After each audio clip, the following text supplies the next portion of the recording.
हाँ जी बेटा, good morning. क्या हाल चाल आप सब लोगों के। अगर हम लोग बात करें बेटा, जैसे कि मैंने आप लोगों को बताया था कि मैं आप सब लोगों को एग्जाम से पहले रिवीजन प्रोवाइड कराऊंगा, तो आज हम लोग स्टार्ट कर रहे हैं आपका रिवीजन सीरीज। सबसे पहले हम लोग ईआईएस की रिवीजन सीरीज स्टार्ट कर रहे हैं, तो मैं आप सब लोगों का स्वागत करता हूं बेटा ईआईएस की रिवीजन सीरीज में। अब सबसे पहले हम लोग जो रिवाइज करेंगे वो चैप्टर वाइज रिवाइज करेंगे।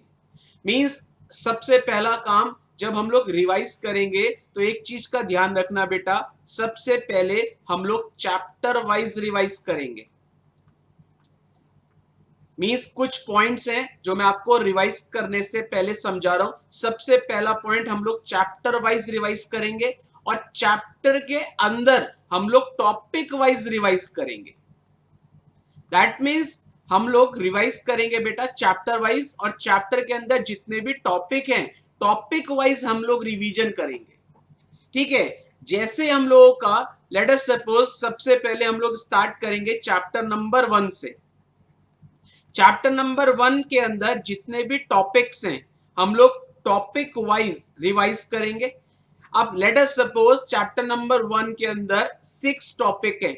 सबसे पहले हम लोग जो टॉपिक कंप्लीट करेंगे उस टॉपिक से रिलेटेड जितने भी क्वेश्चंस, ध्यान से समझ लीजिए, उस टॉपिक से रिलेटेड जितने भी क्वेश्चंस आपके मॉड्यूल में गिवन है, हम हाथ के हाथ टॉपिक कंप्लीट करने के बाद वो क्वेश्चंस आपके स्टडी मॉड्यूल से पढ़ लेंगे।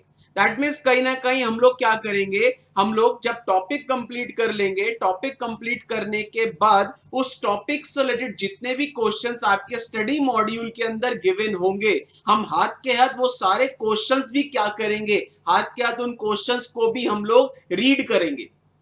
कहीं कुछ क्वेश्चंस ऐसे तो नहीं है कि कोई टॉपिक रह गया या कुछ क्वेश्चन समझ नहीं आ रहा, तो हाथ के हाथ हम उस टॉपिक से रिलेटेड जितने भी क्वेश्चंस है आपके मॉड्यूल से वो सारे क्वेश्चंस भी सॉल्व करेंगे। ठीक है। तो अगर मैं बात करूं, हम लोग स्टार्ट करते हैं आज सबसे पहले चैप्टर से। चैप्टर का नाम था बेटा, सबसे पहला चैप्टर आपका ईआईएस का था चैप्टर नंबर 1। आपके मॉड्यूल के अंदर जो चैप्टर नंबर 1 था, चैप्टर नंबर 1 का नाम था बेटा ऑटोमेटिंग बिजनेस प्रोसेस। तो हम लोग स्टार्ट कर रहे हैं इस चैप्टर से, that is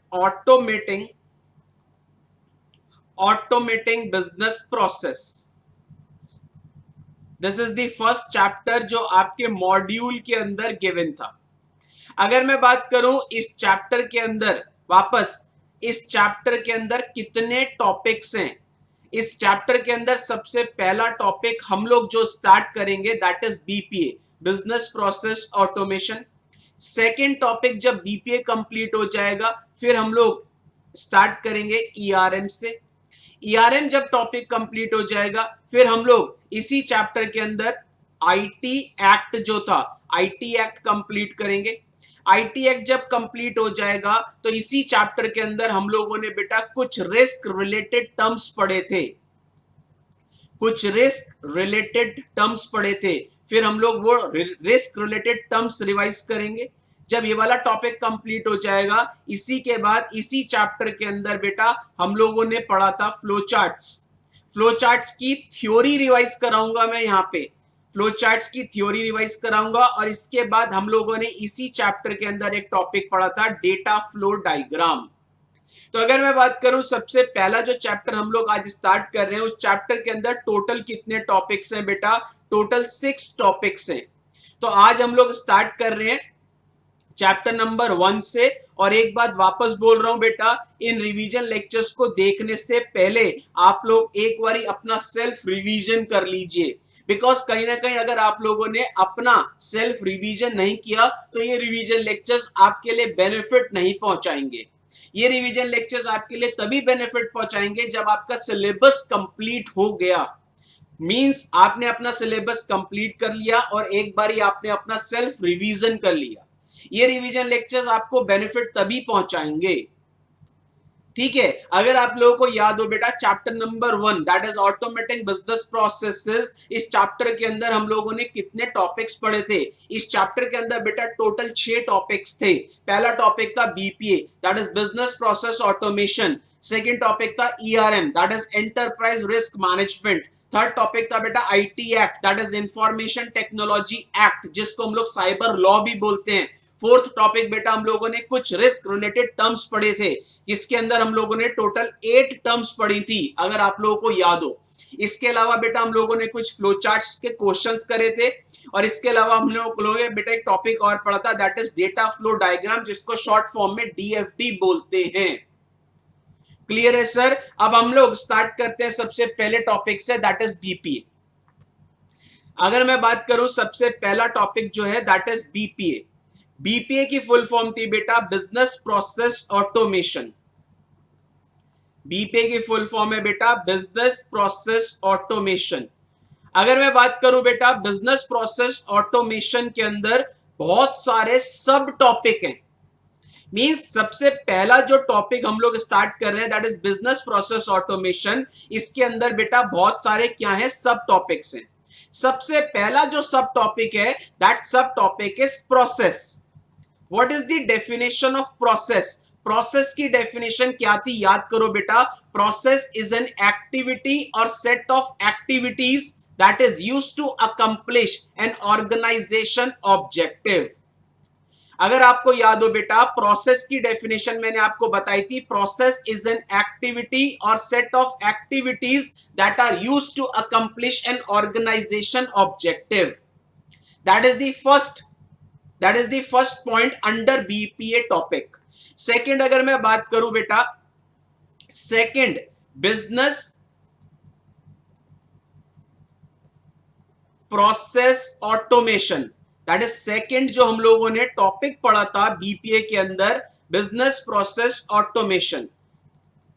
business process automation that is, इसको हम लोग शॉर्ट फॉर्म में क्या बोलते थे बेटा, बीपीए भी बोलते थे।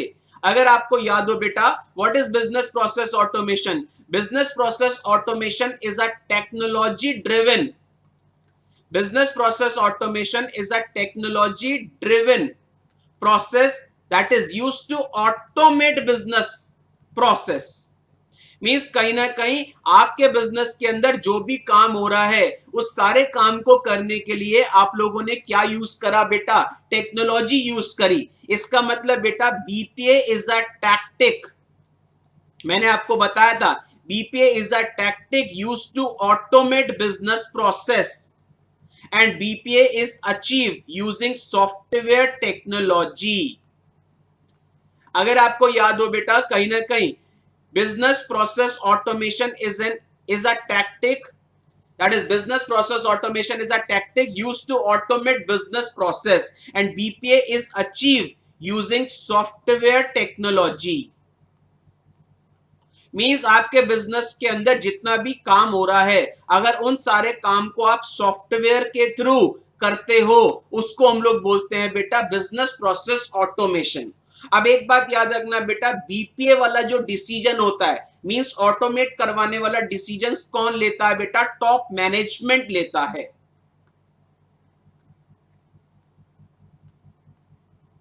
तो अगर मैं बात करूं डेफिनेशन क्या निकल रही थी बेटा, business process automation is a technique used by top management to automate business process and BPA is achieve using software technology.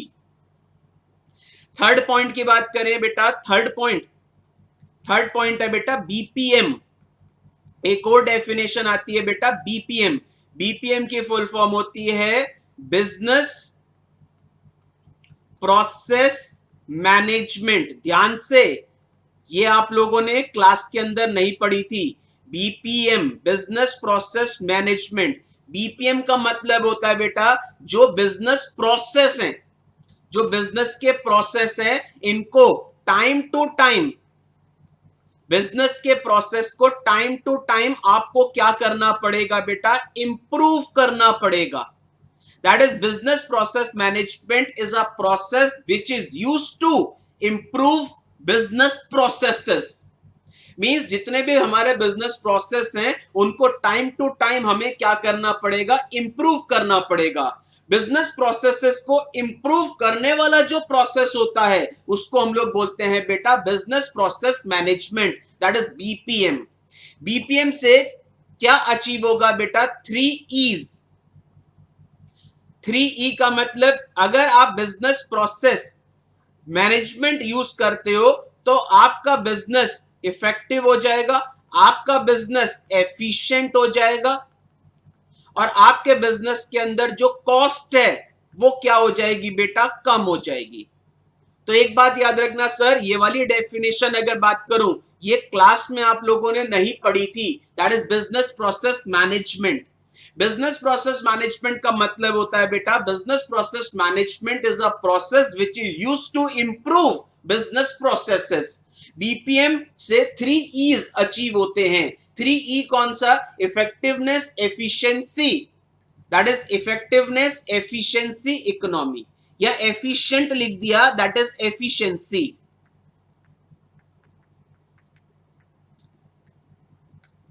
तो अब वापस बोल रहा हूं, पहला आपने पढ़ा बेटा प्रोसेस, सेकंड आपने पढ़ा बेटा बीपीए की डेफिनेशन, थर्ड आपने कॉन्सेप्ट पढ़ा बीपीए के अंदर बीपीएम। फोर्थ कॉन्सेप्ट की अगर हम लोग बात करें तो हम लोगों ने फोर्थ कॉन्सेप्ट पढ़ा था बेटा कैटेगरीज,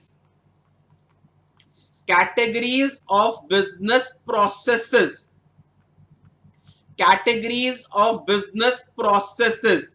अगर मैं बात करूं कैटेगरीज कह लो या टाइप्स ऑफ बिजनेस प्रोसेसेस कह लो, कैटेगरीज के अंदर आप लोगों ने 3 कैटेगरी पढ़ी थी। सबसे पहला प्रोसेस आपने पढ़ा था बेटा ऑपरेशनल।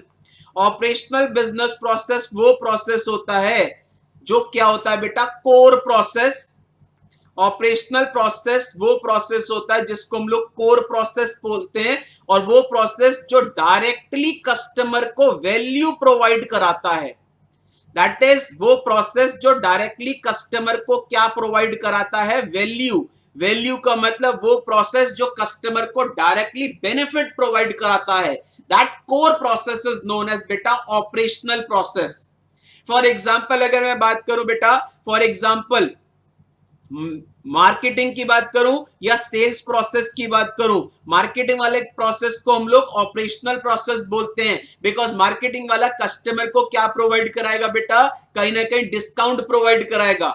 मैन्युफैक्चरिंग वाले प्रोसेस को हम लोग बोलते हैं ऑपरेशनल प्रोसेस, बिकॉज कहीं ना कहीं मैन्युफैक्चरिंग वाला प्रोसेस कस्टमर की नीड के अकॉर्डिंग क्या करेगा, प्रोडक्ट को डेवलप करेगा। तो वो प्रोसेस जो कस्टमर को डायरेक्टली वैल्यू प्रोवाइड कराते हैं या वो प्रोसेस जो कहीं ना कहीं कोर प्रोसेस होते हैं, उनको हम लोग बोलते हैं बेटा ऑपरेशनल बिजनेस प्रोसेस। सेकंड आप लोगों ने पढ़ा था बेटा कैटेगरीज ऑफ बिजनेस प्रोसेस के अंदर सपोर्टिंग प्रोसेस। सपोर्टिंग प्रोसेस क्या होता है बेटा, supporting process back the core process. वापस ध्यान से, supporting process back the core process. Back the core process का सिंपल सा मतलब है वो प्रोसेस जो ऑपरेशनल प्रोसेस को सपोर्ट करते हैं, उन प्रोसेस को हम लोग बोलते हैं बेटा सपोर्टिंग प्रोसेस। सपोर्टिंग प्रोसेस बेटा कस्टमर को डायरेक्टली वैल्यू प्रोवाइड नहीं कराता। That is supporting process does not provide value directly to customer, but it may impact the efficiency of enterprise. अगर सपोर्टिंग प्रोसेस नहीं होगा तो ऑर्गेनाइजेशन की एफिशिएंसी पे इंपैक्ट आएगा। फॉर एग्जांपल बेटा अकाउंटिंग का जो प्रोसेस होता है, फॉर एग्जांपल बेटा एचआर का जो प्रोसेस होता है, ये किस कैटेगरी में आते हैं बेटा, सपोर्टिंग प्रोसेस।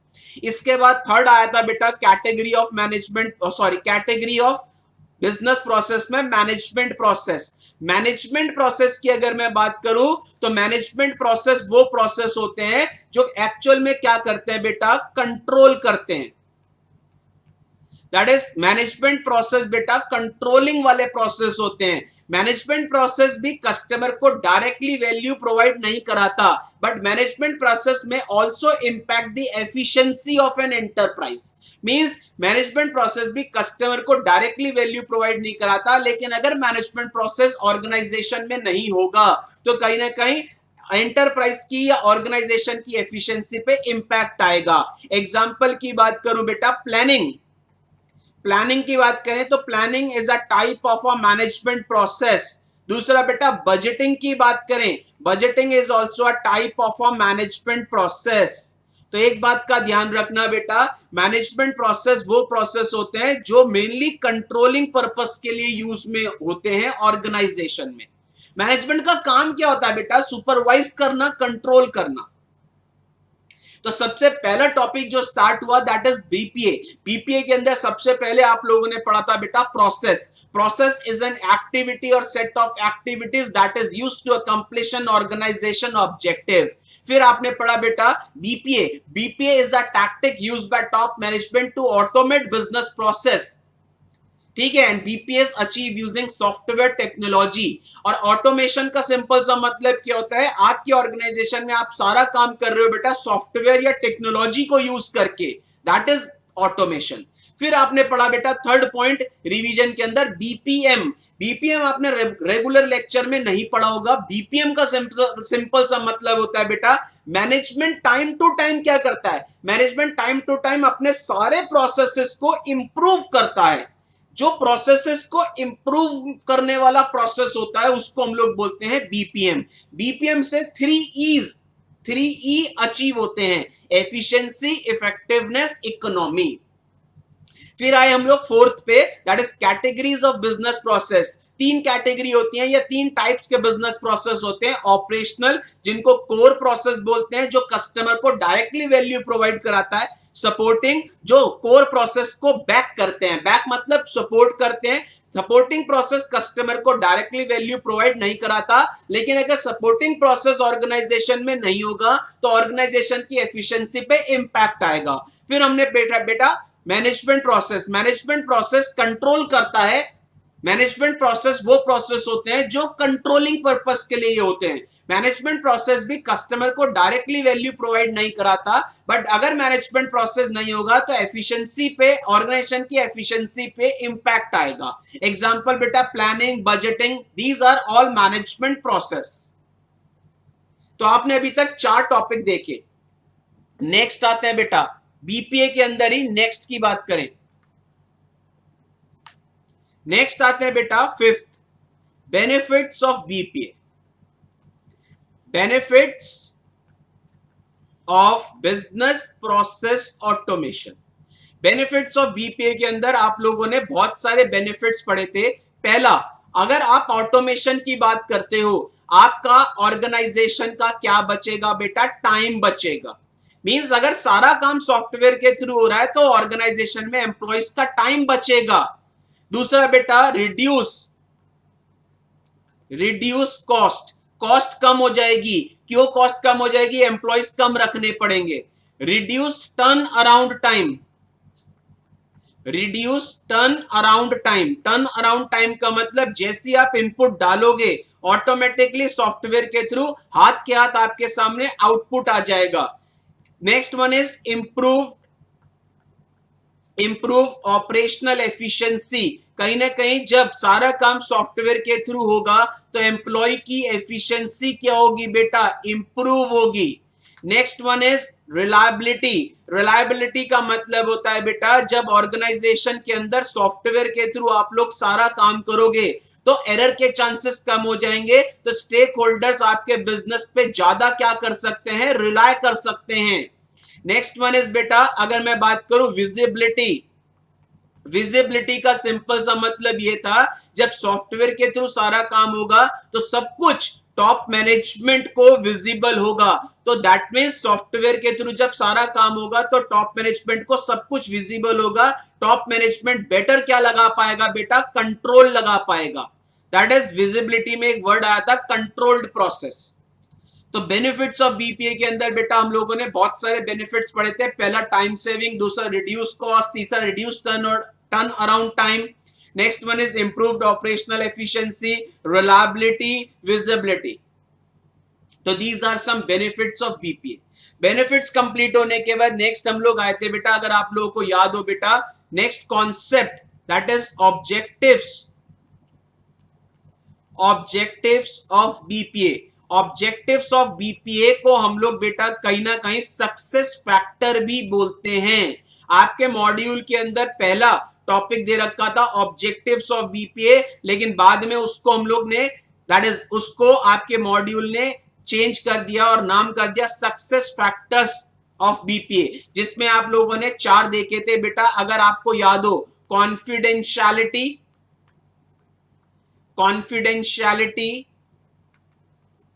सेकंड आप लोगों ने देखा था इंटीग्रिटी, नेक्स्ट आपने देखा था बेटा अवेलेबिलिटी, और आपने इसके बाद बेटा देखा था timeliness.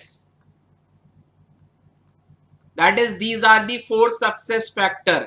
Means unauthorise person data को एक्सेस ना कर पाए, कॉन्फिडेंशियलिटी, अनऑथराइज तरीके से डेटा मॉडिफाई ना हो पाए, इंटीग्रिटी, जिस टाइम पे जब मुझे डेटा चाहिए डेटा अवेलेबल हो, दैट इज अवेलेबिलिटी, जिस टाइम पे मुझे डेटा चाहिए उस टाइम पे डेटा अवेलेबल हो, that is timeliness.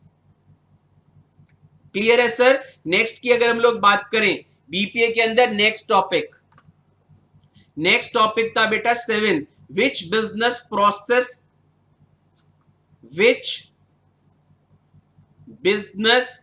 Processes should be automated.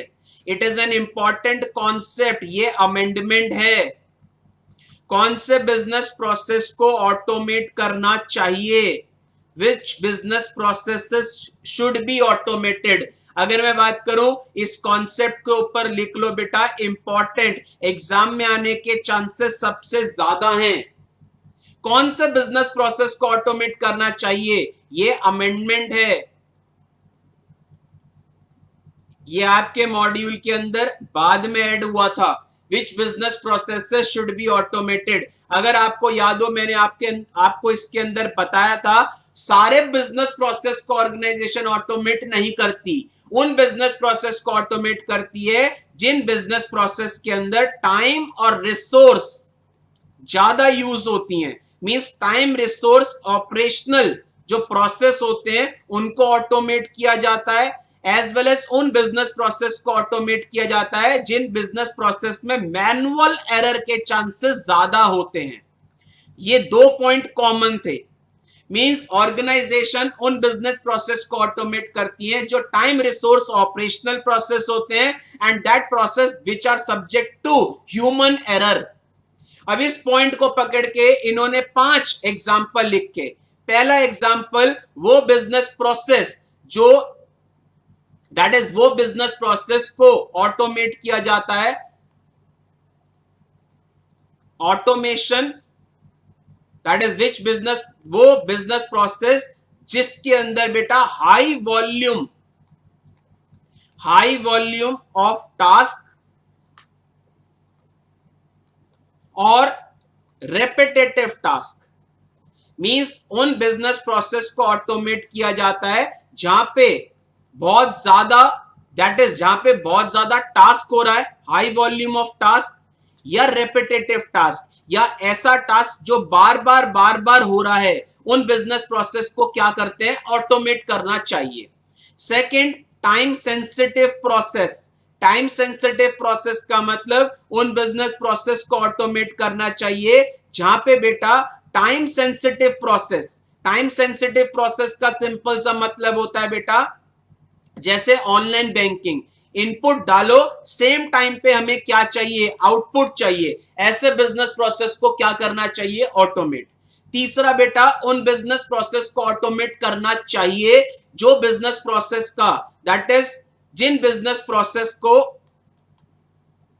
उन बिजनेस प्रोसेस को ऑटोमेट करना चाहिए जिन बिजनेस प्रोसेस का इंपैक्ट अनदर बिजनेस प्रोसेस पे पड़ता हो,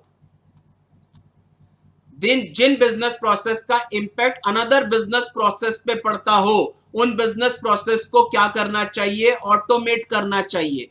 जैसे कि कहीं ना कहीं अगर मैं बात करूं, मैंने आपको एग्जांपल भी दिया था, अगर परचेज डिपार्टमेंट कोई चीज ऑर्डर करता है तो परचेज डिपार्टमेंट पे जब रॉ मटेरियल आ जाएगा तो इनवॉइस ऑटोमेटिकली फाइनेंस डिपार्टमेंट के पास पहुंचना चाहिए। फाइनेंस डिपार्टमेंट क्या करेगा? उस इनवॉइस के अगेंस्ट पेमेंट कर दे। तो ऐसे बिजनेस प्रोसेस को ऑटोमेट करना चाहिए जिसका इंपैक्ट अनदर बिजनेस प्रोसेस पे पड़ता हो। नेक्स्ट अगर हम लोग बात करें, उन बिजनेस प्रोसेस को ऑटोमेट करना चाहिए जहां पे बेटा कंप्लायंस एंड ऑडिट ट्रेल की रिक्वायरमेंट हो।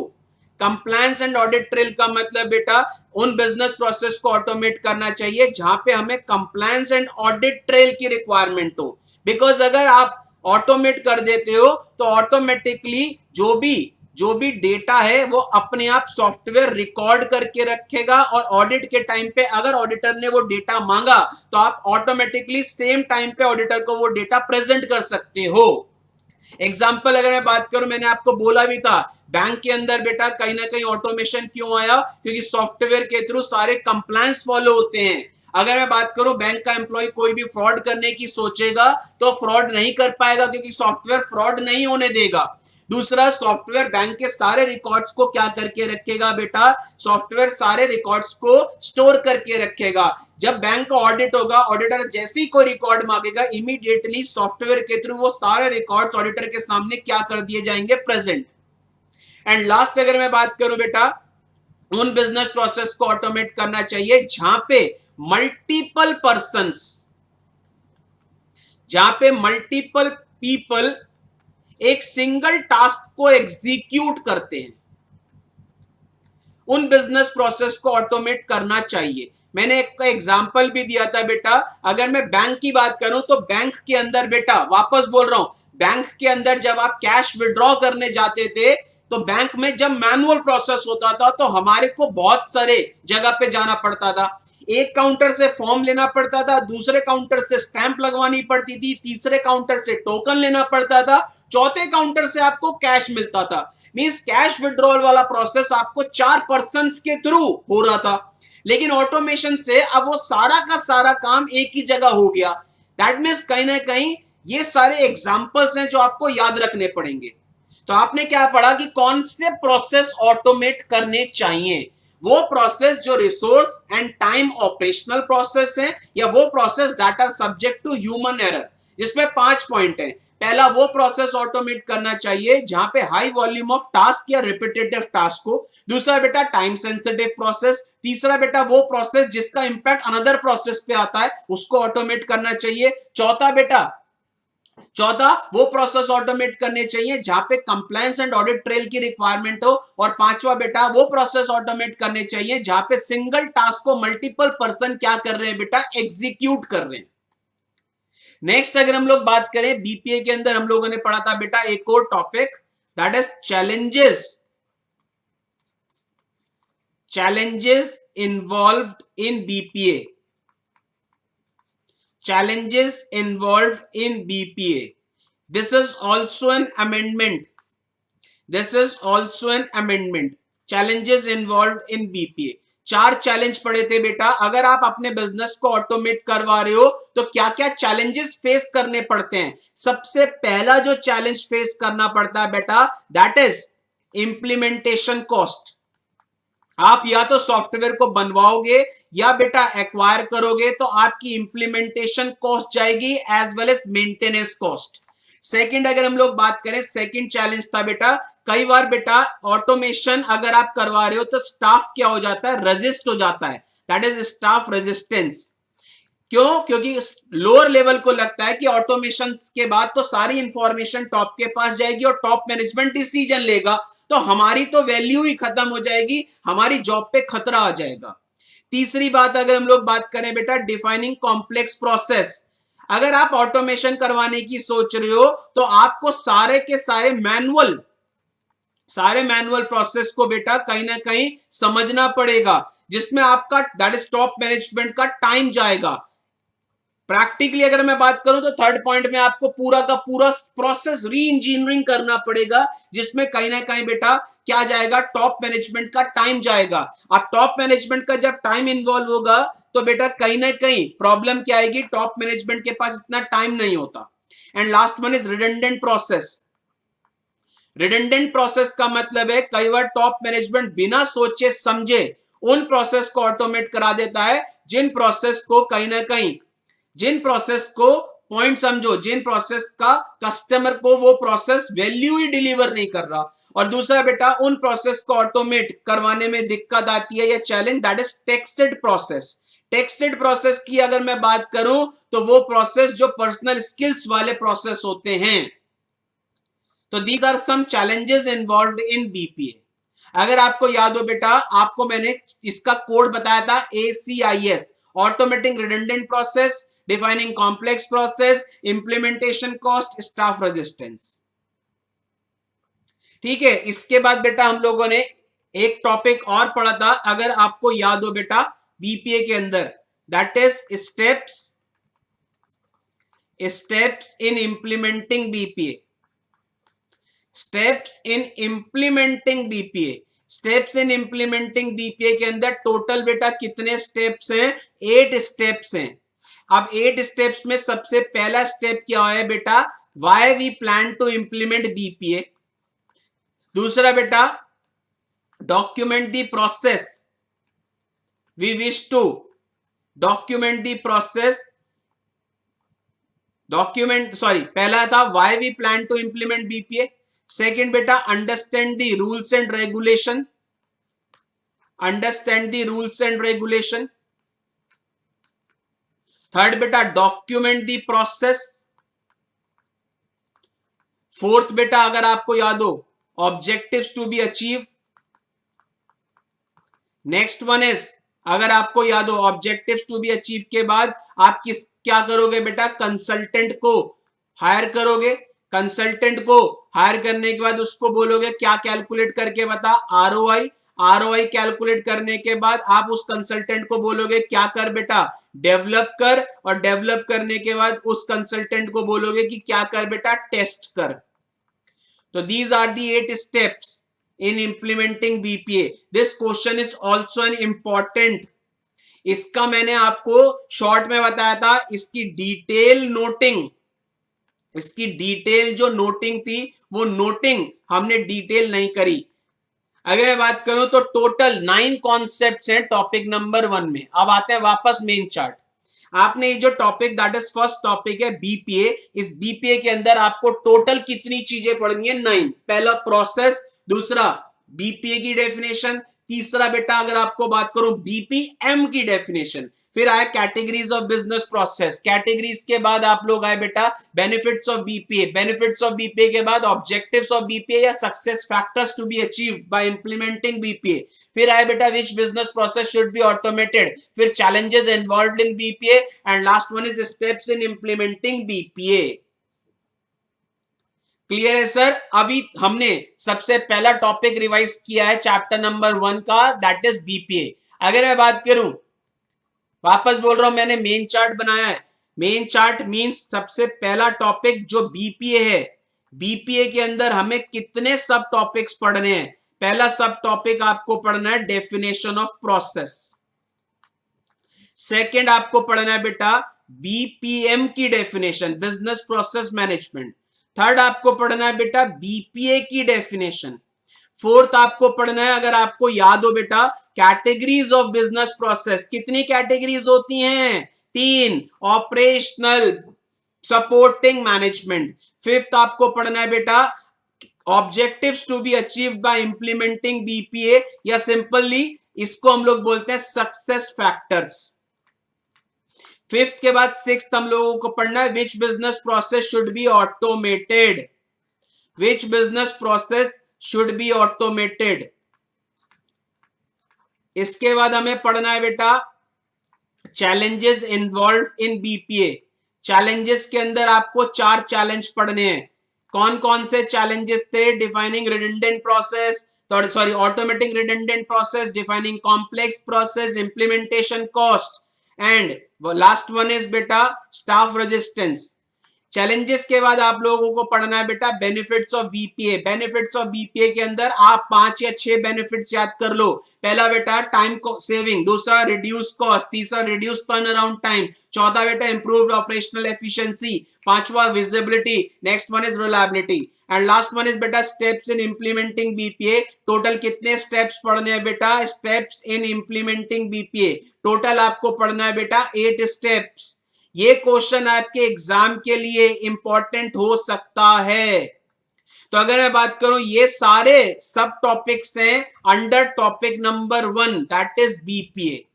तो चैप्टर नंबर 1 के अंदर टॉपिक नंबर 1 जो हमने पढ़ा है बीपीए, उसके अंदर ये सारे सब टॉपिक्स हैं। इस बार के एग्जाम के लिए this is an important concept, this is an important concept, this is an important concept.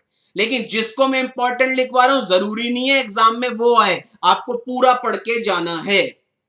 Clear है? अब हमने जो रिवाइज करा है एक बार आपके सामने मैं आपका मॉड्यूल भी ओपन कर रहा हूं, बिकॉज कुछ स्टूडेंट को ना बेटा डाउट रहता है कि सर ये चीज रह गया वो चीज रह गया। मैं आपके सामने आपका मॉड्यूल ओपन कर रहा हूं। This is your module. Module के अंदर हम लोगों ने सबसे पहला जो चैप्टर ओपन कर रखा है that is automated business process. Automated business process में हमने जो रिवाइज किया है हम वो देख रहे हैं।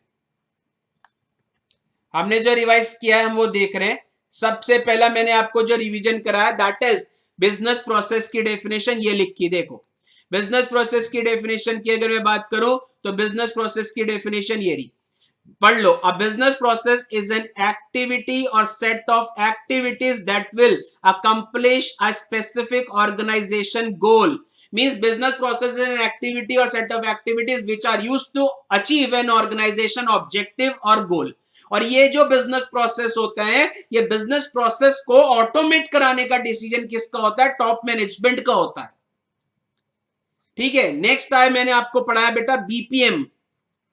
बीपीएम का मतलब बिजनेस प्रोसेस को इंप्रूव करने वाला जो प्रोसेस होता है उसको बिजनेस प्रोसेस मैनेजमेंट बोलते हैं, जिससे 3E अचीव होंगे, एफिशिएंसी, इफेक्टिवनेस, इकोनॉमी। पढ़ लो बीपीएम हेल्प्स एन ऑर्गेनाइजेशन, देख लो BPM helps an organization to achieve 3E's। आगे ई का नाम लिखा है इफेक्टिवनेस, एफिशिएंसी, इकोनॉमी। आगे की लाइन पढ़ो BPM is a systematic approach to improve these process। Means business process को इंप्रूव करने वाला जो प्रोसेस होता है उसको बोलते हैं बेटा बीपीएम।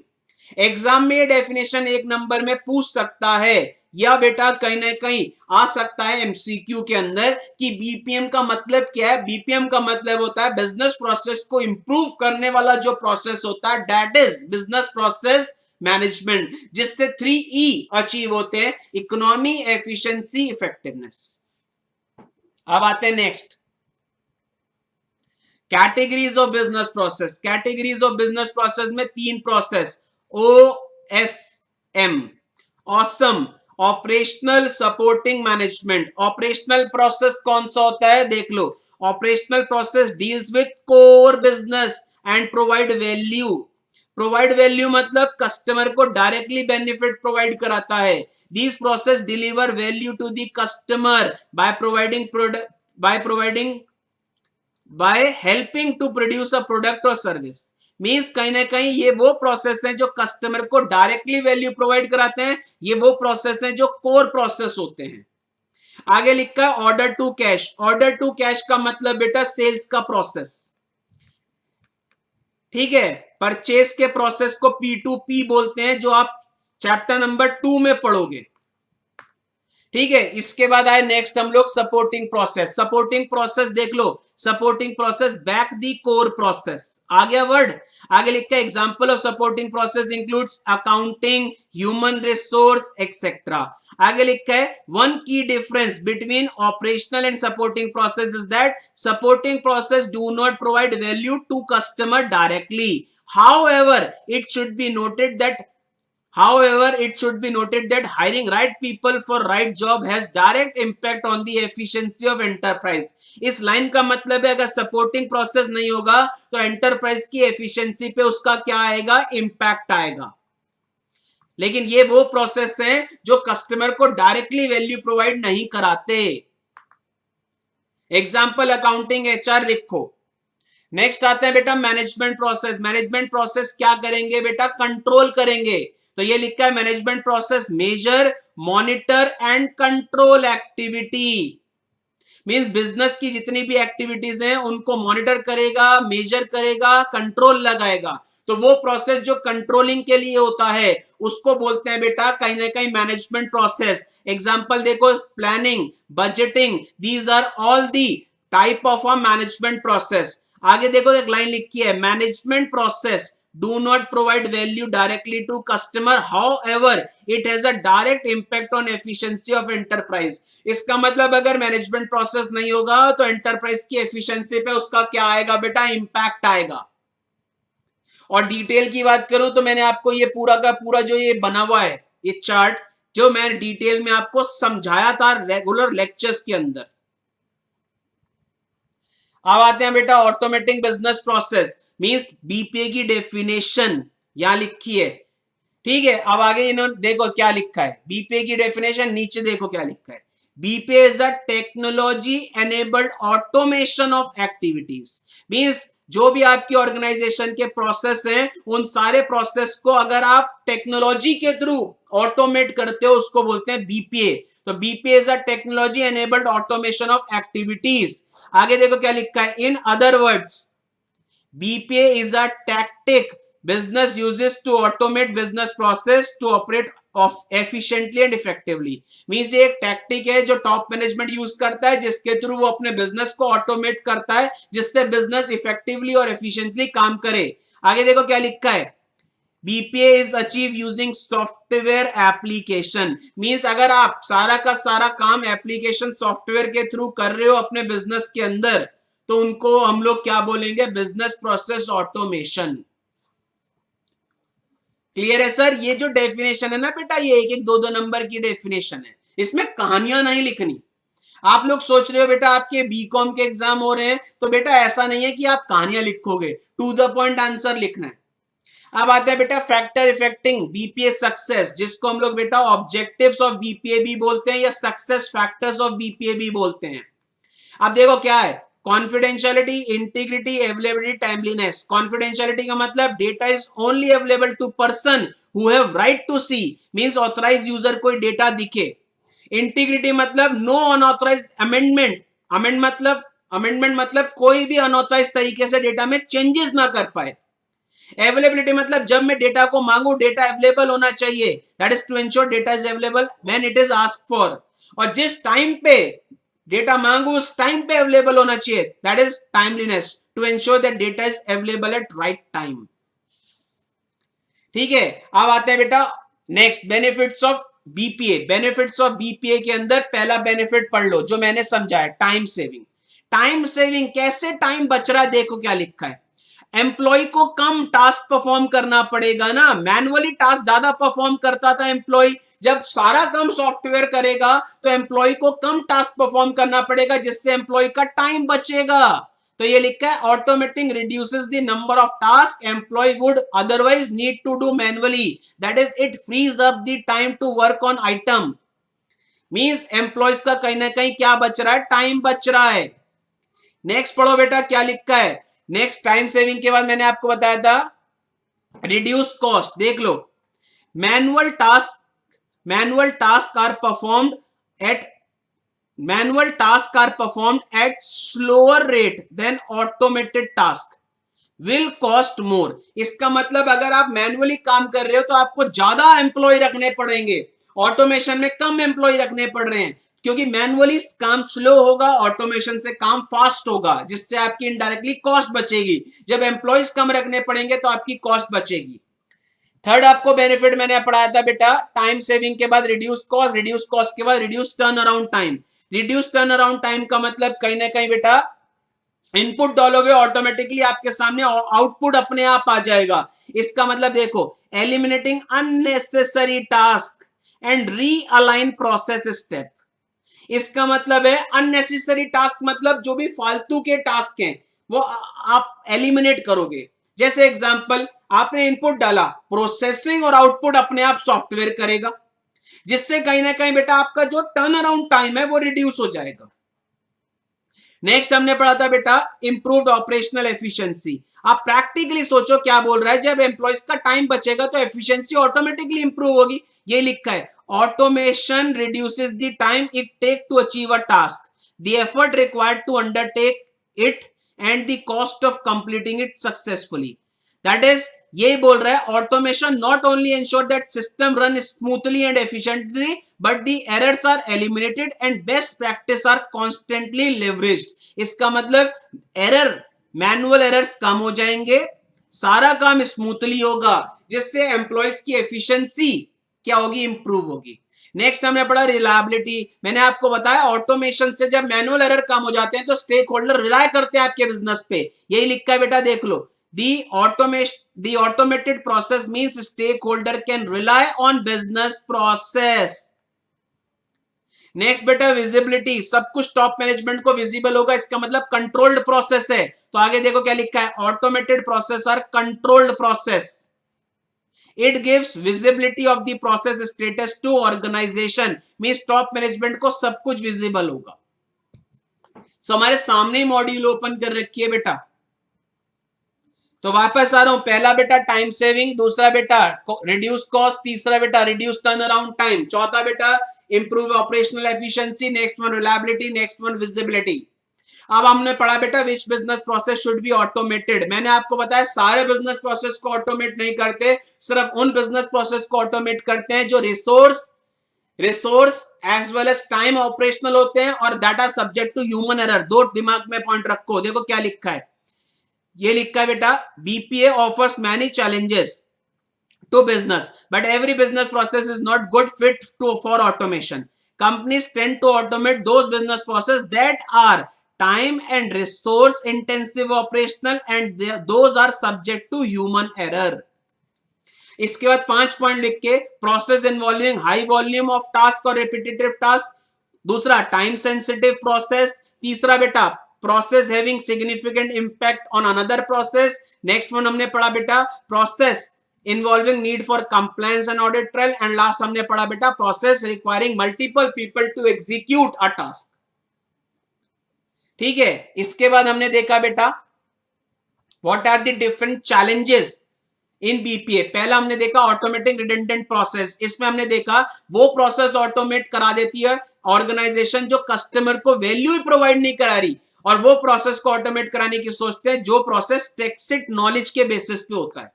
दूसरा बेटा डिफाइनिंग कॉम्प्लेक्स प्रोसेस, मतलब ऑटोमेशन में एक सबसे बड़ा चैलेंज है कि आपको सब कुछ री इंजीनियरिंग करना पड़ेगा, सब कुछ चेंज करना पड़ेगा, जिसमें क्या जाएगा बेटा, टाइम जाएगा।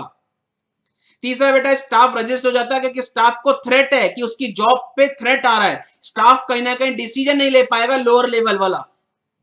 नेक्स्ट वर्ड बेटा इंप्लीमेंटेशन कॉस्ट, अगर आप ऑटोमेशन करवा रहे हो तो कहीं ना कहीं बेटा ऑटोमेशन एक्सपेंसिव पड़ेगा, या तो आपको सॉफ्टवेयर खरीदना पड़ेगा या बनवाना पड़ेगा, as well as maintenance cost जाएगी।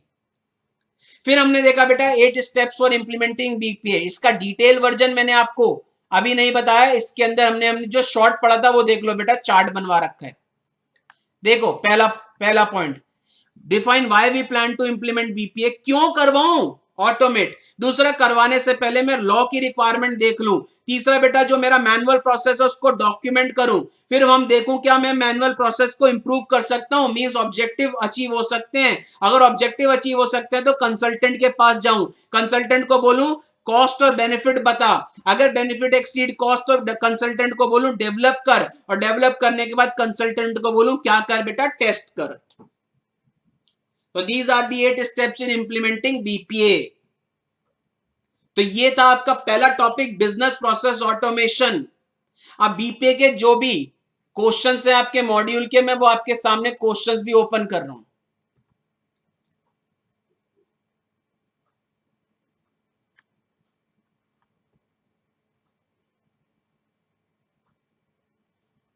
आपके मॉड्यूल के ही क्वेश्चंस ओपन कर रहा हूं मैं आपके सामने।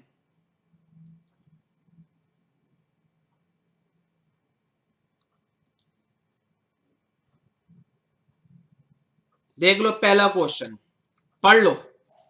इन an enterprise explain various categories of business process. Categories of business process में 3 कैटेगरी पड़ी, ऑपरेशनल, सपोर्टिंग, मैनेजमेंट। आपको ऑपरेशनल प्रोसेस में core process and provide value directly to customer. Supporting process में back core process, it does not provide value directly to customer but it may impact the efficiency of organization. Management process measure, monitor and control the business process. Management process में also impact the efficiency of organization. फिर example लिखोगे। Second question पढ़ लो, BPA is a tactic a business uses to automate business process to operate efficiently and effectively. Explain the parameters that should be met to conclude that success of business process automation has been achieved. Means इसके अंदर आपको क्या लिखना है, confidentiality, integrity, availability, timeliness. लिखा ना success, success कैसे achieve होगी? Confidentiality means no only authorize person access data, integrity no unauthorize modification can be made in data, availability मतलब data is available when it is asked for, timeliness मतलब data is available at right time.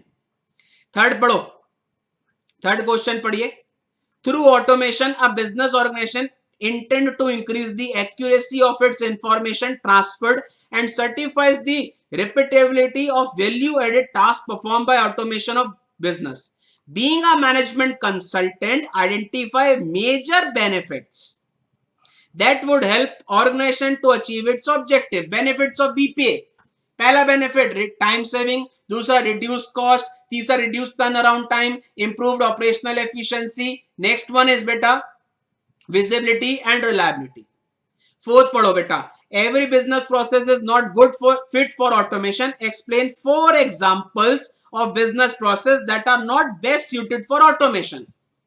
पहला बेटा, कौन कौन से ऐसे process हैं जिनको ऑटोमेट नहीं करना चाहिए, या कौन से ऐसे प्रोसेस हैं जो हमने अभी पढ़ा, time sensitive process, time sensitive process that involves repetitive और high volume of task, process that involves compliance and audit trail, process that has impact on another process। तो ये 4 आप एग्जांपल लिखोगे, मींस ये क्वेश्चन एग्जाम में आने के chances हैं बेटा।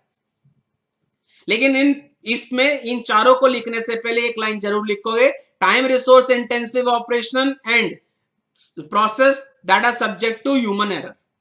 नेक्स्ट पढ़ो बेटा, automated process are susceptible to challenges, explain major challenges.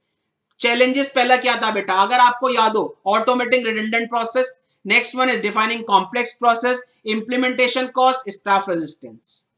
Next पढ़ो बेटा, 6, the increase availability of choice to customer about product service makes it very important for business to keep themselves updated to the new technology and deliver mechanism.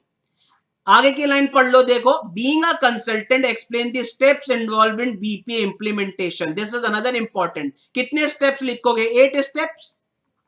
अगर ये question बेटा 2 या 3 number में आता है तो शॉर्ट समरी लिखोगे, अगर डिटेल में आता है तो आप डिटेल लिखोगे। मींस ये क्वेश्चन अगर 6 नंबर में या 5 में आता है तो आप डिटेल लिखोगे। तो आपके सामने आपके मॉड्यूल के क्वेश्चन ओपन है, इसके आगे के क्वेश्चंस बीपीए से रिलेटेड नहीं है, इससे आगे के जो क्वेश्चंस हैं वो कहीं ना कहीं बेटा ईआरएम रिस्क मैनेजमेंट से रिलेटेड है। तो ये स्टार्टिंग के जो 6 क्वेश्चंस थे, ये टॉपिक कौन से रिलेटेड थे? बीपीए से। क्लियर है? अब हम लोग देखते हैं बेटा नेक्स्ट टॉपिक। नेक्स्ट टॉपिक देखते हैं हम लोग चैप्टर नंबर 1 का, that is second topic. Second topic is ERM. अगर मैं बात करूं, ईआरएम की फुल फॉर्म होती है बेटा enterprise risk management. This is the second topic. पहला टॉपिक हम लोगों ने जो रिवाइज किया दैट इज बीपीए। बीपीए के बाद सेकंड टॉपिक हम लोग रिवाइज कर रहे हैं बेटा ईआरएम।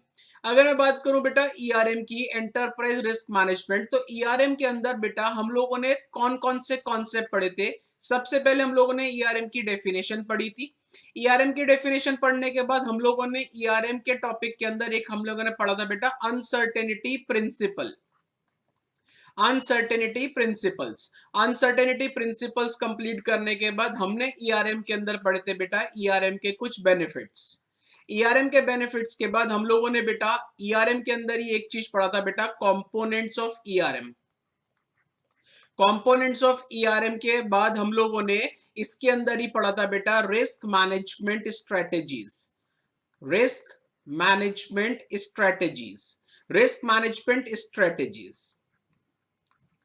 तो अगर मैं बात करूं, this is the second topic जो आपके चैप्टर नंबर 1 के अंदर है।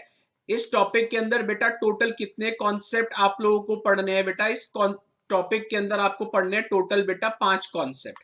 पहला आपको पढ़ना है बेटा ईआरएम की डेफिनेशन, दूसरा आपको पढ़ना है बेटा अनसर्टेनिटी प्रिंसिपल्स, तीसरा आपको पढ़ना है बेटा बेनिफिट्स ऑफ ईआरएम, फोर्थ आपको पढ़ना है बेटा कंपोनेंट्स ऑफ ईआरएम, और फिफ्थ आपको पढ़ना है बेटा रिस्क मैनेजमेंट स्ट्रेटेजीज। इसके अलावा, वापस बोल रहा हूं बेटा, इसके अलावा ईआरएम के अंदर ही एक टॉपिक और दे रखा है आपके मॉड्यूल में, एसए 315। एसए 315 बेटा आपके ऑडिट का एससे है, that is components of internal controls. मैंने आपको यहां नहीं कराया बिकॉज जो आपने एससे 315 अपने ऑडिट में पढ़ा था कंपोनेंट्स ऑफ इंटरनल कंट्रोल्स, वही एससे एज इट इज आपको लिखना है। और इसके अलावा बेटा आपको एक टॉपिक आपके ऑडिट के अंदर और होगा बेटा, limitations of internal controls. As it is वही लिमिटेशंस यहां पे भी लिखनी है आपको इंटरनल कंट्रोल्स की। तो ईआरएम के अंदर, ईआईएस के अंदर मैंने ईआरएम टॉपिक के अंदर एस से 315 और लिमिटेशंस ऑफ इंटरनल कंट्रोल आपको नहीं कराया बिकॉज आपने ऑडिट के अंदर वो कंप्लीट कर लिया। एज इट इज जो एस से 315 आपने पढ़ा था ऑडिट के अंदर कंपोनेंट्स ऑफ इंटरनल कंट्रोल, वही एज इट इज एस से आपका ईआईएस में भी है। As it is limitations of internal controls जो आपने ऑडिट में पढ़ा था बेटा, वही as it is limitations of internal control आपका ईआईएस में भी है। तो हम लोग ना तो एस से 315 देख रहे हैं ना limitations of internal controls. Clear है सर? अब आते हैं सबसे पहले हम लोग डेफिनेशन ऑफ ईआरएम पे। मैंने आपको क्या बताया था बेटा, ईआरएम क्या होता है? ईआरएम एक प्रोसेस होता है जो कौन फॉलो करता है बेटा? ईआरएम प्रोसेस फॉलो करता है कंपनी का टॉप मैनेजमेंट या कंपनी का बेटा board of director. ERM is a process effected by top management या बोर्ड ऑफ डायरेक्टर, जिस प्रोसेस के थ्रू टॉप मैनेजमेंट क्या करेगा? रिस्क को क्या करेगा? रिस्क को आइडेंटिफाई करेगा एज वेल एज रिस्क को मैनेज करेगा, जिससे क्या मिले? जिससे बेटा एक रीजनेबल एश्योरेंस मिले कि ऑर्गेनाइजेशन का क्या अचीव हो जाए, ऑब्जेक्टिव अचीव हो जाए। वापस बोल रहा हूं मैं, ध्यान से सुन लीजिए। ईआरएम की डेफिनेशन आपने क्या पढ़ी थी? ईआरएम की डेफिनेशन आपने ये पढ़ी थी कि ERM is a process effected by top management या board of director that helps top management to identify and manage risk that provide reasonableness assurance in achieving organization's objectives।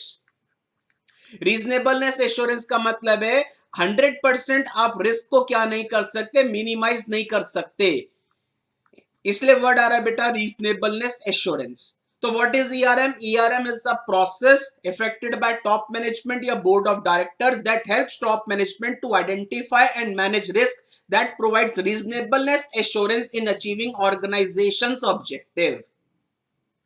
Clear है? इसके बाद बेटा आपने ईआरएम के अंदर सेकंड कॉन्सेप्ट क्या पढ़ा था? ईआरएम के अंदर आप लोगों ने सेकंड कॉन्सेप्ट पढ़ा था अनसर्टेनिटी प्रिंसिपल्स। अनसर्टेनिटी प्रिंसिपल्स, जिसके अंदर बेटा आप लोगों ने टोटल 4 प्रिंसिपल्स पढ़े थे अनसर्टेनिटी प्रिंसिपल्स। अनसर्टेनिटी प्रिंसिपल्स में आपने सबसे पहला प्रिंसिपल पढ़ा था कि कोई भी ऑर्गेनाइजेशन हो, वेदर प्रॉफिटेबल नॉन प्रॉफिटेबल, हर ऑर्गेनाइजेशन को क्या फेस करनी पड़ती है बेटा? अनसर्टेनिटी।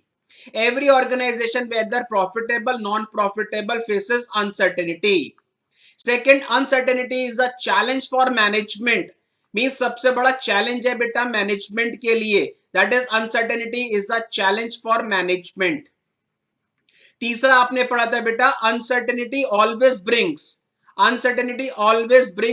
Risk and opportunities. याद रखना, हमेशा हमेशा अनसर्टेनिटी के साथ रिस्क भी आएगा, अपॉर्चुनिटी भी आएगा।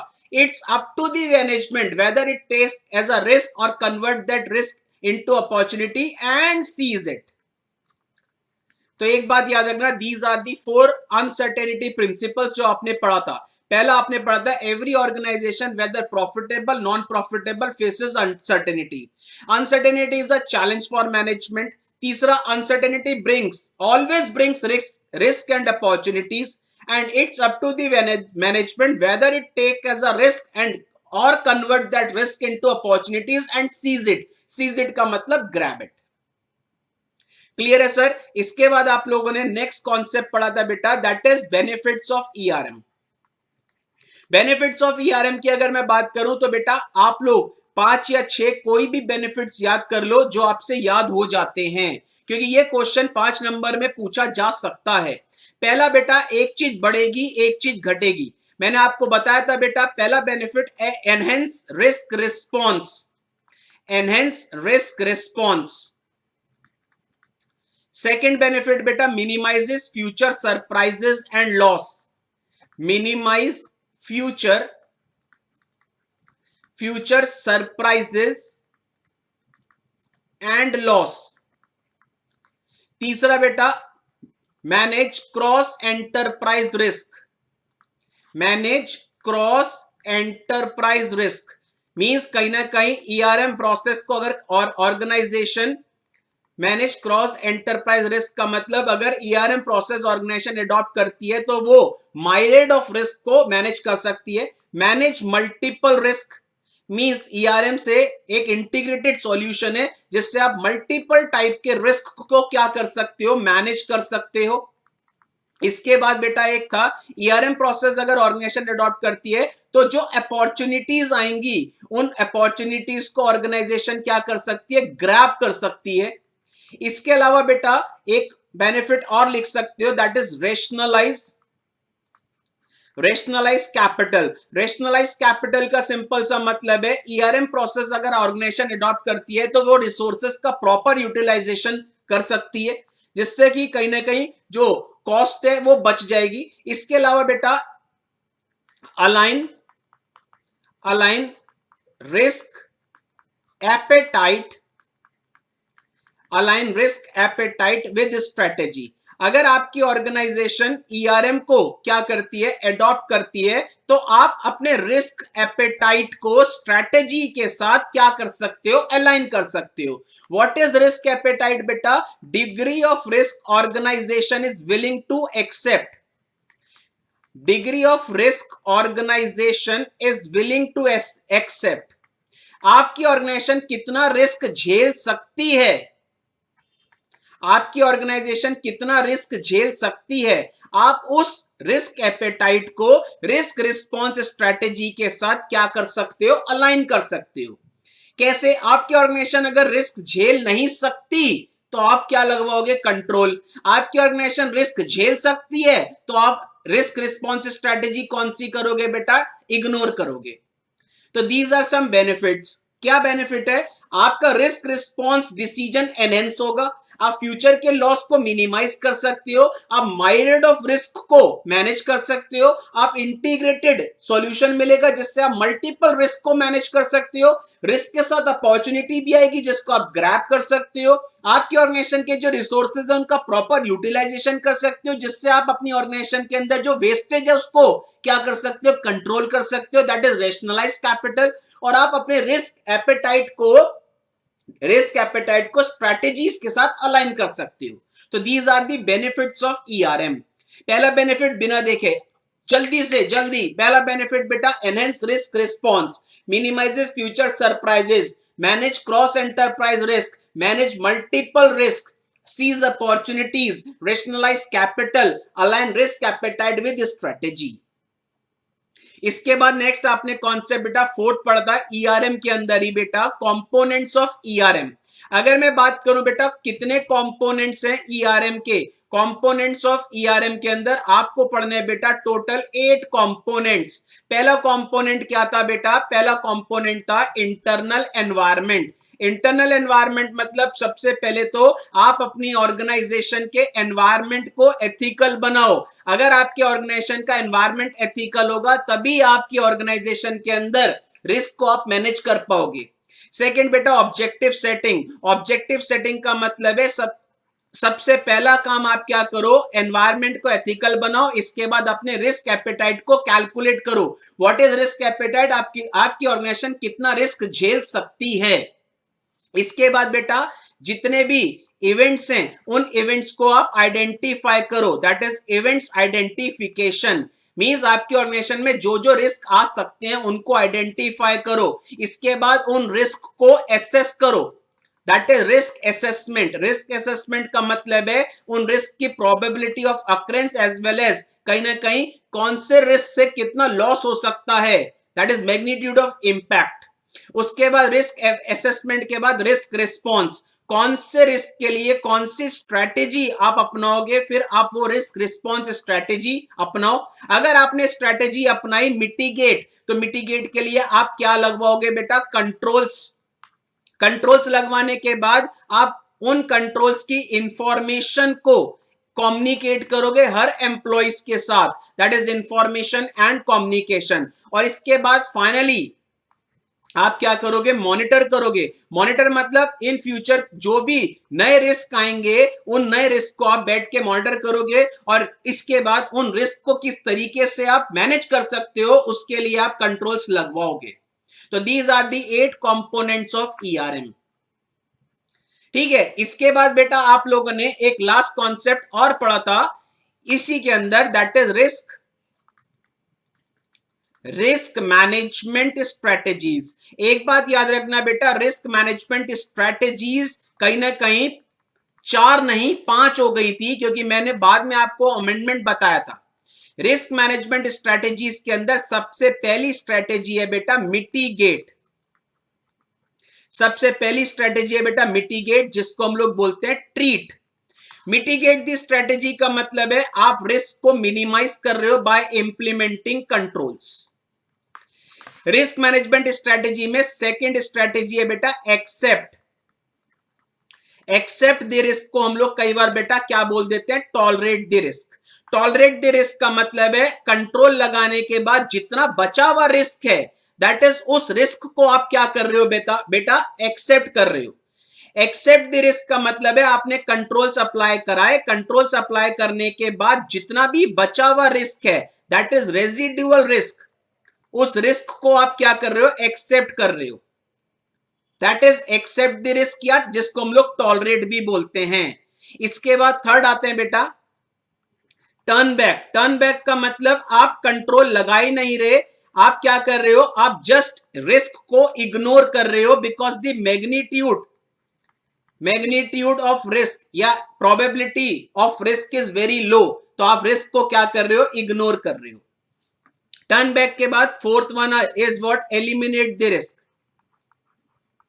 एलिमिनेट द रिस्क, एलिमिनेट को बेटा हम लोग कई बार टर्मिनेट भी बोलते हैं।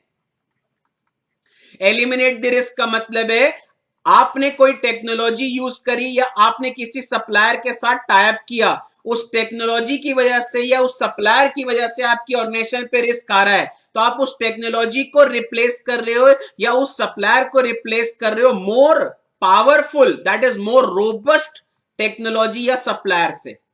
एंड लास्ट बेटा रिस्क मैनेजमेंट स्ट्रेटेजी है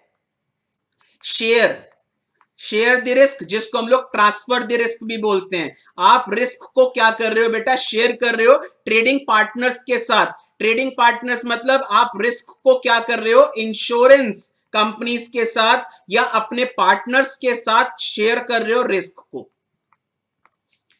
अगर मैं बात करूं बेटा ईआरएम के अंदर टोटल कितनी चीजें पढ़नी है आपको, 7, जिसमें से बेटा हमने 5 क्यों पढ़ी, बिकॉज एस से 315 अभी बता रहा हूं यहीं पे, बाद में मुझसे मत पूछना। एस से 315 आपने ऑडिट में पढ़ा है, बिल्कुल सेम वही एस से 315 यहां भी दे रखा है, जिसका नाम है कंपोनेंट्स ऑफ इंटरनल कंट्रोल, जिसमें बेटा 5 कंपोनेंट्स हैं जो एक्चुअल में कंपोनेंट्स ऑफ ईआरएम है, उन्हीं में से 5 कंपोनेंट्स हैं जो एस से 315। लिमिटेशंस ऑफ इंटरनल कंट्रोल, ये भी आपने कहीं ना कहीं आपने ऑडिट में पढ़ा है, लिमिटेशंस ऑफ इंटरनल कंट्रोल्स। तो वापस आ रहा हूं बेटा, ईआरएम के अंदर आपने सबसे पहले पढ़ा ईआरएम की डेफिनेशन। दूसरा आपने पढ़ा बेटा ईआरएम के अंदर आपने बेटा सबसे पहले पढ़ा ईआरएम की डेफिनेशन। ईआरएम की डेफिनेशन पढ़ने के बाद आपने दूसरा पढ़ा बेटा ईआरएम के अंदर अनसर्टेनिटी प्रिंसिपल्स। अनसर्टेनिटी प्रिंसिपल्स में आपने 4 प्रिंसिपल पढ़े। फिर आपने बेटा अनसर्टेनिटी प्रिंसिपल के बाद ईआरएम के क्या पढ़े, बेनिफिट्स पढ़े, जिसमें आपने 7 बेनिफिट्स पढ़े, कोई भी 5 बेनिफिट याद कर लो। फिर बेटा आपने ईआरएम के क्या पढ़े, कंपोनेंट्स पढ़े, जिसमें बेटा टोटल 8 कंपोनेंट्स हैं। और इसके बाद ईआरएम के अंदर ही आपने पढ़ा बेटा रिस्क मैनेजमेंट स्ट्रेटेजीज, जिसमें आप लोगों ने रिस्क मैनेजमेंट स्ट्रेटेजीज में टोटल कितनी पढ़नी है बेटा, 5 स्ट्रेटेजीज। ठीक है, इसी के अंदर ईआरएम के अंदर एक और दे रखा है एस से 315, जो आप लोग ऑडिट का लिखोगे, और लिमिटेशंस ऑफ इंटरनल कंट्रोल जो आपने ऑडिट में पढ़ा है। तो this is what your topic number 2। पहला टॉपिक आपने पढ़ा बेटा बीपीए। बीपीए के बाद आपने सेकंड टॉपिक स्टार्ट किया, that is ERM, enterprise risk management. तो वापस से एक बार रिकॉल करो जल्दी बिना देखे। ERM is a process adopted by board of director या effected by board of director या top management that helps top management to identify and manage risk that provide reasonableness assurance in achieving organization's objective। Uncertainty principle पे आए, every organisation whether profitable non profitable faces uncertainty. Uncertainty is a challenge for management. Uncertainty brings opportunities risk as well as opportunity. It's up to the management whether it take as a risk or convert that risk into opportunity and seize it। Benefits of ERM में आपने सबसे पहला benefit देखा, enhance risk response, minimises future surprises and loss, manage cross enterprise risk, manage multiple risk, seize opportunities, rationalize capital, align risk appetite with strategy। what is risk appetite? कितनी risk आपकी organisation झेल सकती है, that is degree of risk organisation is willing to accept. Components of ERM के अंदर आपने 8 components पढ़ा। Internal environment, आप सबसे पहले अपना एनवायरनमेंट एथिकल बनाओ। दूसरा बेटा ऑब्जेक्टिव सेटिंग, अपनी ऑर्गेनाइजेशन का रिस्क एपेटाइट कैलकुलेट करवाओ। फिर बेटा रिस्क इवेंट आइडेंटिफिकेशन, आपके ऑर्गेनाइजेशन में जितने रिस्क आ सकते हैं उनको ढूंढो। फिर उसके बाद बेटा रिस्क को एसेस करो, मींस उनकी प्रोबेबिलिटी और उनका मैग्नीट्यूड ऑफ इंपैक्ट कितना है। फिर उसके बाद उन रिस्क को किस तरीके से मैनेज करो, उसके लिए रिस्क रिस्पॉन्स स्ट्रैटेजीज। फिर अगर आपने risk response strategy mitigate select करी तो कंट्रोल एक्टिविटी। फिर कंट्रोल लगवाने के बाद उसकी इंफॉर्मेशन को कम्युनिकेट करो और उसके बाद फाइनली उनको उसको मॉनिटर करो कि फ्यूचर में जो जो नए नए रिस्क आ रहे हैं उनको कैसे मैनेज करें। फिर आए हम लोग रिस्क मैनेजमेंट स्ट्रैटेजीज, जिसमें 5 strategy. Mitigate the risk, mitigate the risk को हम लोग ट्रीट द रिस्क भी बोलते हैं। ट्रीट कैसे करोगे? By implementing control. फिर आए हम लोग accept the risk, accept the risk को हम लोग टॉलरेट भी बोलते हैं। एक्सेप्ट द रिस्क का मतलब है when the impact and the probability of risk is very low. तो मैनेजमेंट क्या करता है? एक्सेप्ट करता है। लेकिन एक बात याद रखना, एक्सेप्ट द रिस्क के अंदर आपने कंट्रोल लगाए थे, कंट्रोल लगाने के बाद जो बचा हुआ रिस्क है उसको आपने एक्सेप्ट किया। नेक्स्ट आया बेटा टर्न बैक। टर्न बैक के अंदर मैनेजमेंट इग्नोर कर देता है रिस्क को, बिकॉज कंट्रोल लगाने के बाद भी वो रिस्क नहीं रुक सकता। Example earthquake. टर्न बैक के बाद नेक्स्ट है एलिमिनेट। एलिमिनेट को बोलते हैं टर्मिनेट द रिस्क। आपने कोई टेक्नोलॉजी, आपने कोई वेंडर सेलेक्ट किया, आपने कोई सप्लायर सेलेक्ट किया, उस सप्लायर वेंडर या टेक्नोलॉजी की वजह से आपकी ऑर्गेनाइजेशन पे रिस्क आ रहा है, तो आप उस सप्लायर वेंडर या टेक्नोलॉजी को रिप्लेस कर रहे हो मोर पावरफुल सप्लायर टेक्नोलॉजी या वेंडर से, that is eliminate. And next आता है बेटा शेयर। शेयर मतलब ट्रांसफर द रिस्क। आपने रिस्क को ट्रांसफर कर दिया ट्रेडिंग पार्टनर के साथ या इंश्योरेंस कंपनीज के साथ। This is what your second topic, that is ERM। अगर मैं बात करूं, पहला टॉपिक था BPA, second topic is ERM। ERM topic के अंदर मैंने आपको 2 चीजें नहीं पढ़ाई, that is components of internal control. Actual में पढ़ा दिए थे लेक्चर के अंदर कंपोनेंट्स ऑफ इंटरनल कंट्रोल्स। ये कंपोनेंट्स ऑफ इंटरनल कंट्रोल्स है एक्चुअल में आपके ऑडिट का एसए 315। और दूसरा बेटा limitations of internal controls, because students ने कहीं ना कहीं ये लिमिटेशंस ऑफ इंटरनल कंट्रोल्स ये भी आपके ऑडिट के अंदर है और आप लोगों ने ये ऑडिट के अंदर पढ़े हैं दोनों टॉपिक। तो ये दोनों टॉपिक जो हैं ईआरएम के अंदर, ये दोनों टॉपिक आपने ऑडिट के अंदर पढ़े हैं, इसलिए यहां पे मैंने दोबारा से नहीं पढ़ा है। क्लियर है सर? अब आपके मॉड्यूल को देखते हैं सर। आपका मॉड्यूल ओपन है, आपके मॉड्यूल के अंदर ईआरएम ओपन है। सबसे पहले तो ईआरएम की डेफिनेशन यहां से लिखिए, पढ़ लो। ERM may be defined as a process effected by entities, board of director, management and other senior person. ठीक है, जिसके वजह से वो क्या बोल रहा है, देख लो। It is a process effected by entities, board of director, management या other senior person design to identify potential event that may affect entity and manage risk to be within its risk appetite to provide reasonableness assurance regarding the achievement of entity's objective। Means ERM एक process है जो board of director या management adopt करेगा, जिसके through वो events मतलब risk को identify करेगा, रिस्क को मैनेज करेगा, जिससे उनको रीजनेबलनेस एश्योरेंस मिलेगा कि उनकी ऑर्गेनाइजेशन का ऑब्जेक्टिव क्या हो रहा है, अचीव। इसके बाद इस आगे के पैराग्राफ में लिखे हैं बेटा अनसर्टेनिटी प्रिंसिपल्स। अनसर्टेनिटी प्रिंसिपल लिखा है एवरी ऑर्गेनाइजेशन, देख लो लिखा है प्रॉफिटेबल, नॉन प्रॉफिटेबल और गवर्नमेंट, ठीक है, सबको क्या फेस करना पड़ता है, uncertainty. That is the first point. दूसरा पॉइंट है it is a challenge for management, ठीक है। तीसरा बेटा uncertainty brings risk as well as opportunity, ठीक है। वापस बोल रहा हूं बेटा अनसर्टेनिटी प्रिंसिपल आपके पैराग्राफ में लिखा है, मैंने पॉइंट्स में लिखवाया है। और फोर्थ पॉइंट है, देख लो फोर्थ पॉइंट है यहीं पे लिखा है आपका, फोर्थ पॉइंट ये देखो, फोर्थ पॉइंट ये लिखा है ERM in the business includes the method and process used by organisation to manage risk and seize opportunity. इसका मतलब है या तो मैनेजमेंट रिस्क को लेके रोता रहे या रिस्क को कन्वर्ट करे अपॉर्चुनिटी में और सीज करे। तो आप 4 पॉइंट लिखो। अगर एग्जाम के अंदर आपसे ईआरएम की डेफिनेशन पूछता है तो डेफिनेशन के साथ आप अनसर्टेनिटी प्रिंसिपल्स भी लिख के आओगे।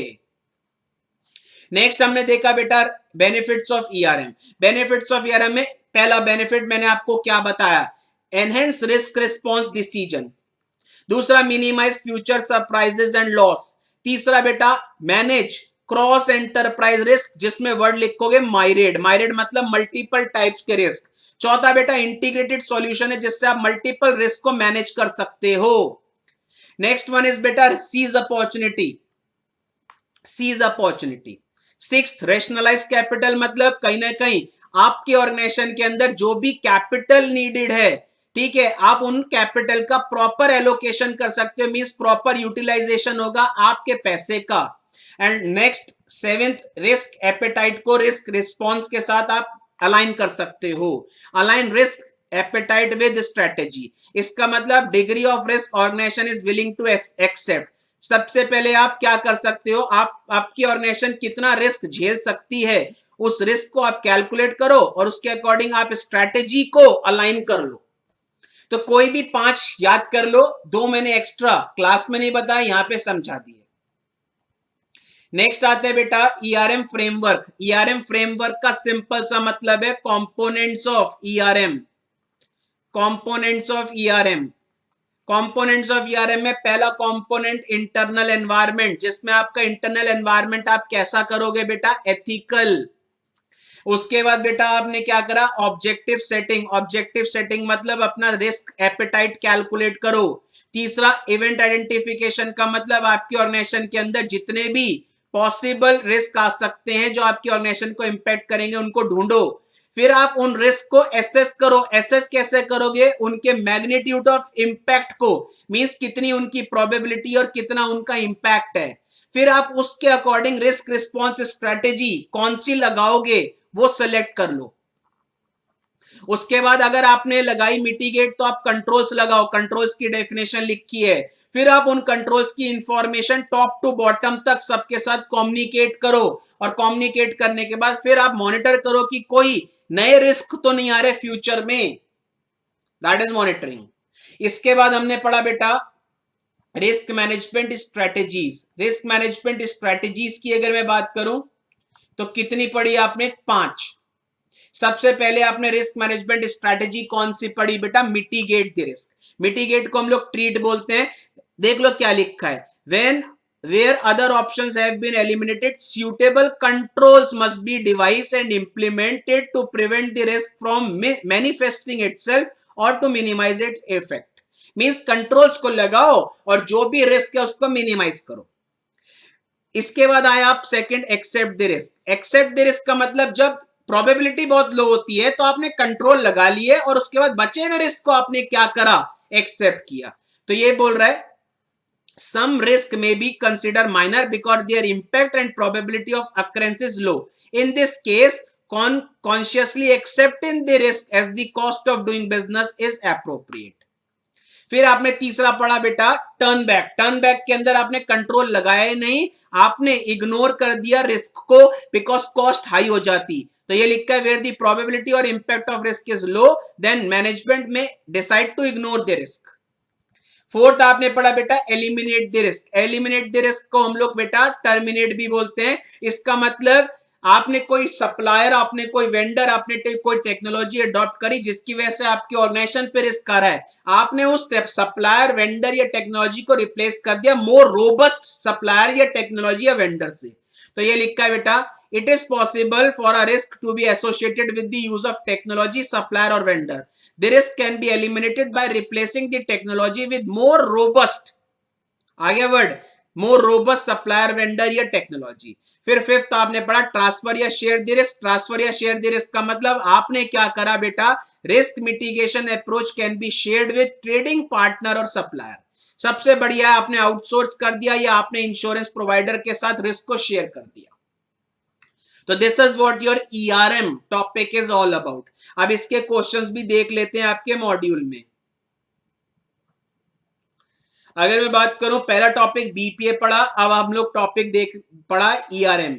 ईआरएम के अंदर अब हम लोग ईआरएम के क्वेश्चंस देखते हैं। पहले 6 क्वेश्चंस तो किससे रिलेटेड थे? पहले 6 क्वेश्चंस थे बेटा आपके बीपीए से रिलेटेड। 7th अभी नहीं पढ़ा, 8th देखते हैं, अभी 8th भी नहीं पढ़ा। 9th वाला देखते हैं। देखो 9th वाला ईआरएम से रिलेटेड है। Effective risk management begins with clear understanding of enterprise risk appetite and identify high level risk exposure. Explain different risk management strategies. कितनी स्ट्रेटेजीज है? 5 बेटा।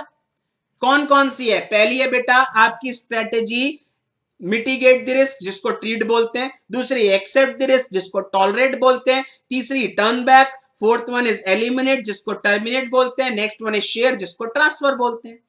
10th पढ़ो। ERM provides a framework for risk management which typically involves identifying events or circumstances relevant to organization objective.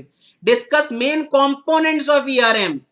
Components कितने हैं? 8 components. पहला internal environment, दूसरा बेटा जल्दी से ऑब्जेक्टिव सेटिंग, तीसरा event identification, next one is risk assessment, next one is risk response, control activity, information communication, monitoring. 11वां question पढ़ लो। SA 315 provide definition of internal controls that are required to facilitate the effectiveness efficiency of business operations in an organisation. Explain all components of internal control. 5 components हैं SA 315 के, लिखोगे आप यहां। 12th question पढ़ लो।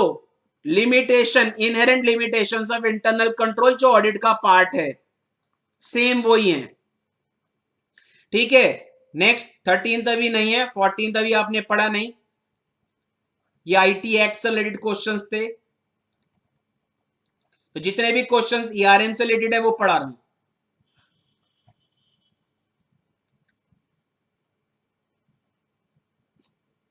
Next question की बात करें बेटा, पढ़ो जरा।